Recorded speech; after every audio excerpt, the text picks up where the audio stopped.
سلام خدمت دوستان، امیدوارم که حالتون خوب باشه عزیزان. با یه دوخت دیگه در خدمتتون هستم. مثلث در پته. عزیزان ببینید، مثلث که توی مثلا قسمت های از پته هستش، حتما مثلث رو ما تقسیمش میکنیم. حالا هرچی بیشتر مثلا هرچی بزرگتر باشه بیشتر تقسیمش میکنیم. من اینجا تونستم به 3 قسمت تقسیم کنم. بعضی وقتا مثلث رو کوچیک‌تر به 2 قسمت تقسیمش میکنیم، یعنی بیشتر نمیشه تقسیمش کرد. اینجا به 3 قسمت تقسیم کردم و به این شکل پر شده. حالا تقسیمش رو من انجام دادم، فقط میخوام پر کردنیشو در خدمتتون باشم. ببینید از اینجا، از این گوشه برای یک قسمتش کنار ساق دوزی سوزن رو در میارم.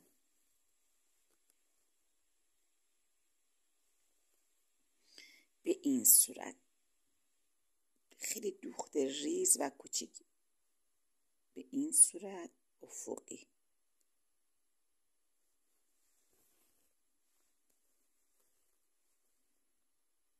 به این شکل نخو نگه میدارم، یکم بالاتر از کنار ساق دوزی در میارم.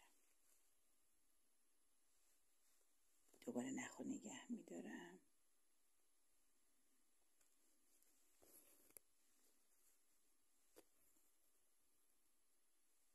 با دستم تنظیمش میکنم نخو رو هم دیگه نشینه.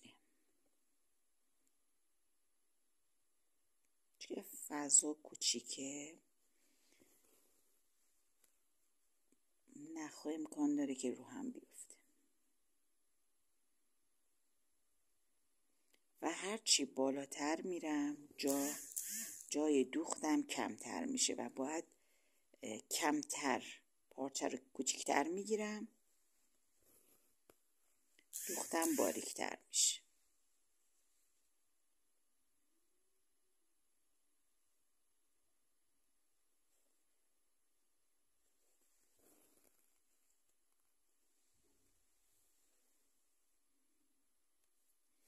نخو پایین میذارم.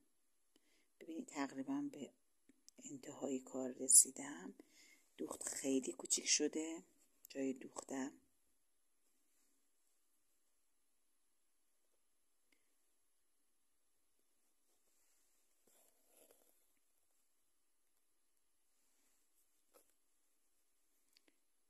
و آخرین دوخت و دوباره میام از اینجا.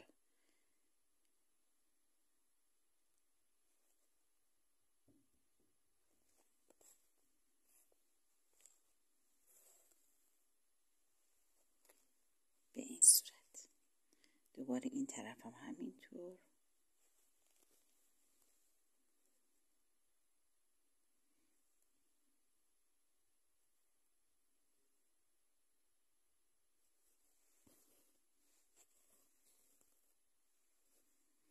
نخ پایین،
ببین نخ من دیگه بلند بوده و باید پارش.